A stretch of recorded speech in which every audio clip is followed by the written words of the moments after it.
When you think of the origins of football, what comes to mind? For most of us, it's a picture of industrial-era England. Muddy fields, serious-looking men in long shorts, the first whistles blowing in a game that was about to take over the world. It's a great story, one we've been told for generations.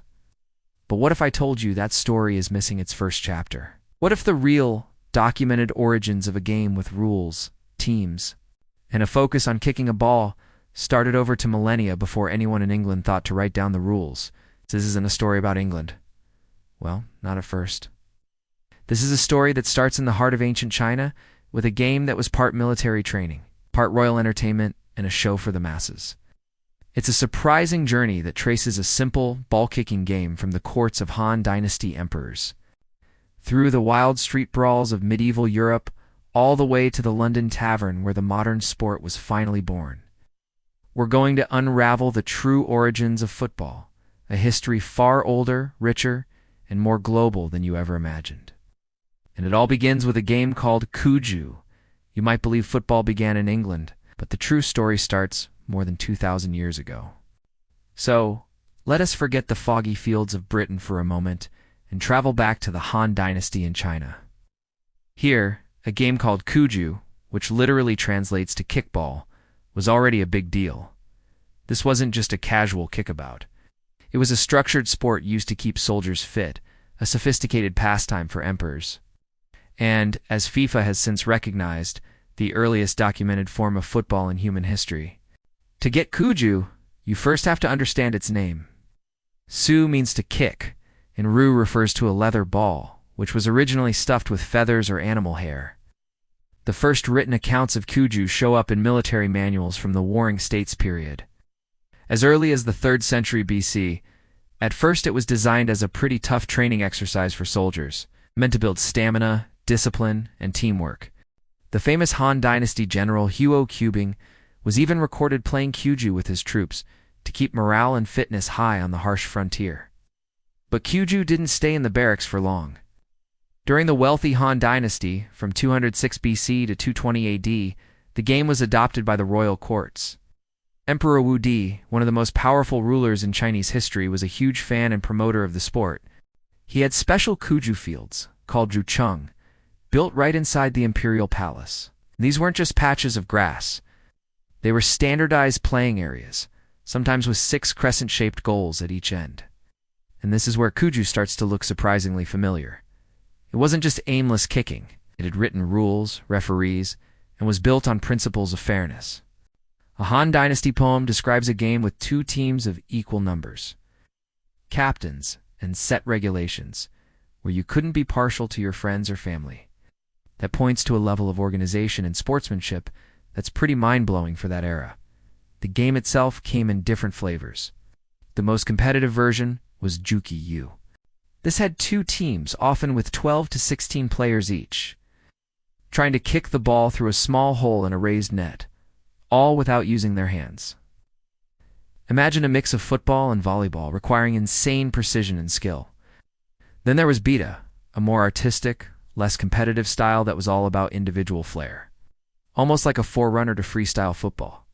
Players would take turns trying to keep the ball in the air, pulling off graceful tricks for applause. The equipment got better over time, too. The old feather-stuffed balls were eventually replaced during the Tang Dynasty with air-filled balls that were lighter and bouncier. Cuju hit its peak popularity during the Song Dynasty, 960 to 1279 AD. It was no longer just for soldiers and nobles. It was played by everyone in every social class. Professional Cuju players popped up, some hired by the imperial court, while others were regular folks who made a living with their skills. Cuju clubs, known as Kyudyun Shi, were formed in big cities, complete with their own rules and loyal fans. There were even women's Cuju teams. And one record tells of a 17-year-old girl who beat a team of army soldiers in a match. So why did this hugely popular sport eventually die out? Its decline started during the Ming Dynasty and sped up under the Qing Dynasty. The new Manchu rulers weren't big fans. They preferred sports like horse riding and archery, an effort to suppress Han Chinese culture. Many traditional pastimes, including Cuju, were discouraged. The game that had thrived for nearly 2,000 years slowly vanished. But its legacy was already set. In 2004, FIFA acknowledged that the earliest form of football began in China. With Cuju, this recognition confirmed what history has long suggested.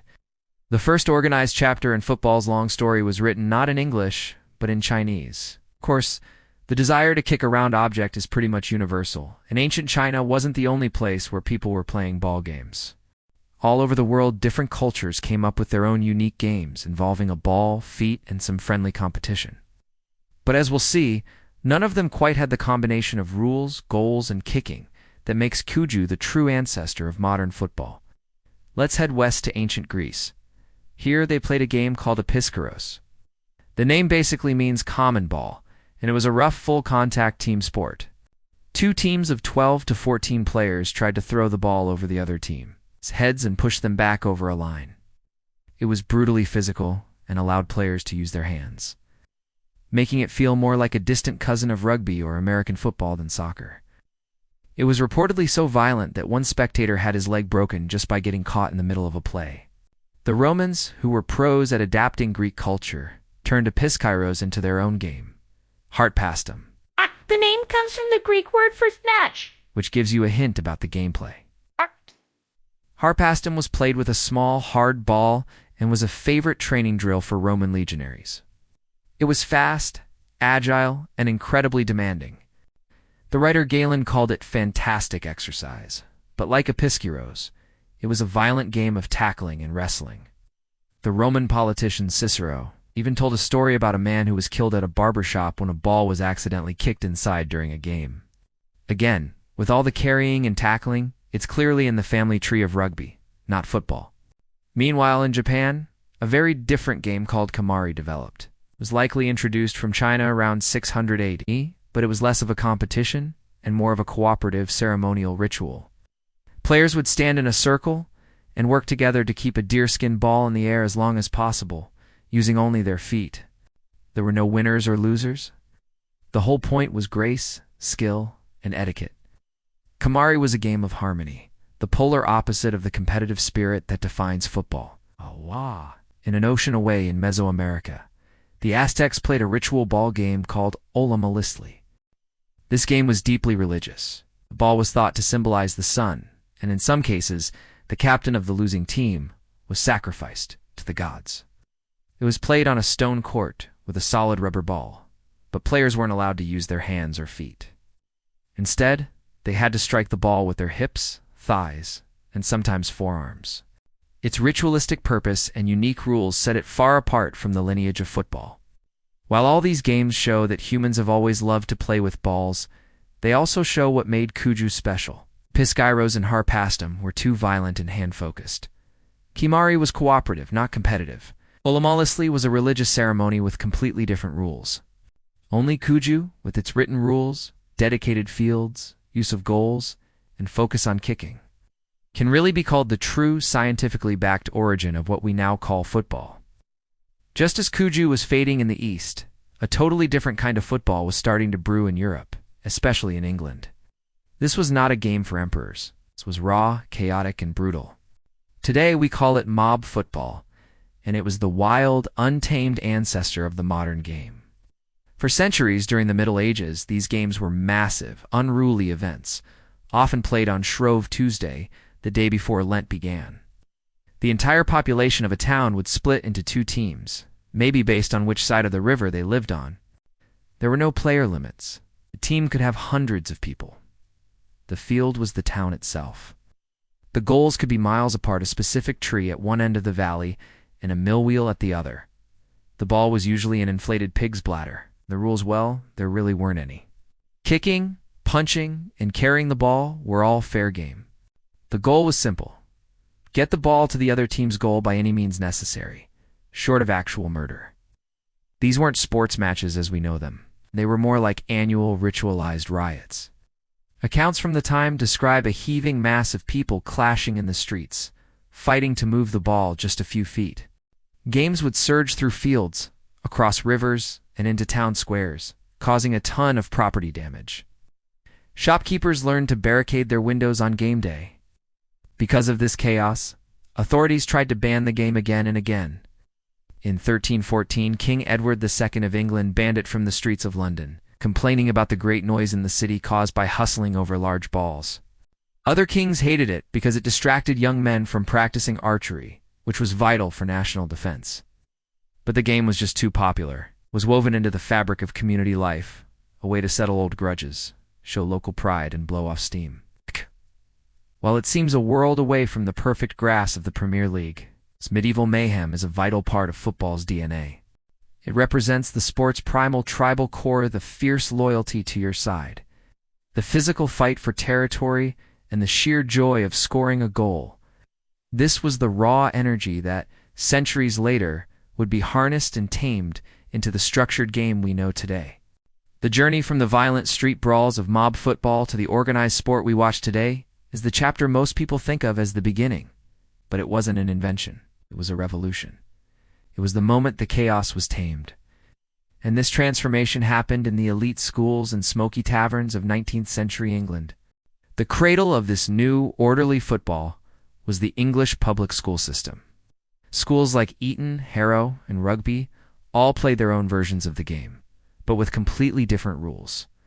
At some schools, you could handle the ball. At others, you couldn't. This was fine for playing against schoolmates, but when these boys went to university, it was a mess. A graduate from Rugby would try to pick up the ball and run, only to get yelled at by an Eton graduate who insisted it was a feet-only game. The first real attempt to fix this came in 1848 at the University of Cambridge. Students from different schools got together to create a single set of rules. These Cambridge rules were a huge deal, establishing things like throw-ins, goal kicks, and a ban on running with the ball in your hands. But the defining moment came 15 years later. As football clubs started popping up outside of schools, the need for one governing body became obvious.